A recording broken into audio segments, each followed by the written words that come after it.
What is going on at Mar-a-Lago? Niall Stanage is here, White House columnist for our partners at The Hill.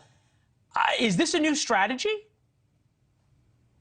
It depends who you ask, Leland, and I have been doing some reporting on this topic, actually, for a story that will appear tomorrow. There are some people who argue that this is a bad idea because it shows a lack of energy, and they talk about the fact that since the campaign launch speech, as you pointed out, there have been no public events, and it has not really seized the political centre stage at all.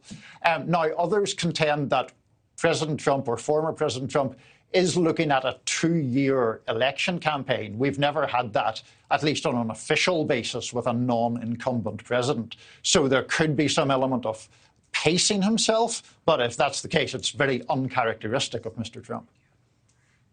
It's very uncharacteristic, but, you know, if you go back to the, say, end of summer all the way into early September, before the Mar-a-Lago raid, that time frame, Trump wasn't talking much. Republicans were doing very well in the polls, as was Trump. Yeah. Yeah, I mean, that's a very fair point. And certainly in the midterm elections, there have been places where the Republican Senate candidate in particular has frankly not wanted Trump to appear. And now you mentioned the Georgia runoff, which is where the focus of the political world is right now. He has very notably stayed away from that, despite having endorsed Herschel Walker very early on, encouraged Walker to get into the race, in fact. So I think in that particular instance, there is a recognition for once that Trump would actually hurt the Republican candidate's chances. Yeah, and actually he's staying away, which is pretty interesting. It was Raphael Warnock who was playing ads just about Herschel Walker and Donald Trump, thinking that that was enough to turn off Georgia voters. The coverage, though, is pretty interesting. If you watched MSNBC last night, which loves to do anything that will hurt President Trump, Joy Reid, 8 minutes, 17% of her broadcast about Kanye West and Donald Trump. Chris Hayes, 17 minutes. 40% of his broadcast about Donald Trump. Alex Wagner, 29%. Lawrence O'Donnell, 22%. Stephanie Ruhle, 16%. As if Kanye West, a disgraced anti-Semitic rapper, was somehow the most important story in America at the time. Just take a listen to some of their coverage. Today, Ye, the unwell person formerly known as Kanye West, took it to basement level.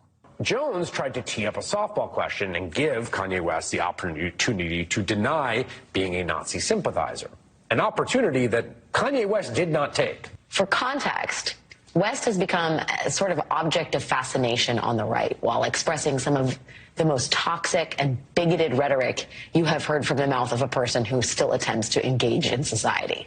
Kanye West's vile, deep, and relentless hatred of Jewish people, and now public praise of Adolf Hitler. Trump ally and Holocaust-denying anti-Semite Kanye West, who now wants to be known as Ye, spent much of today wearing a full-face mask and spouting deeply offensive comments on InfoWars, along with white nationalists Nick Fuentes and Alex Jones.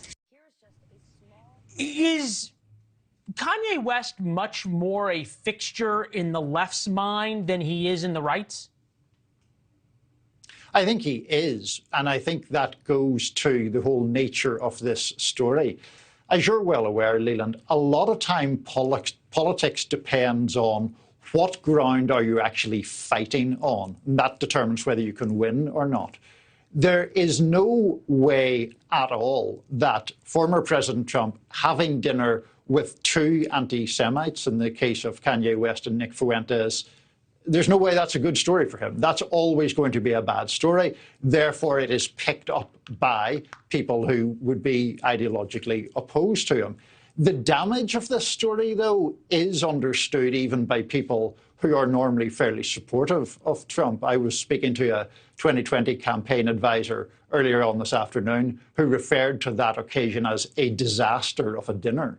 So people close to Trump do appreciate it, but of course it is picked up with more glee on the left. Thank you for watching. Go to newsnationnow.com to find NewsNation on your television provider. And don't forget to click the red subscribe button below to get more of NewsNation's fact-driven, unbiased coverage.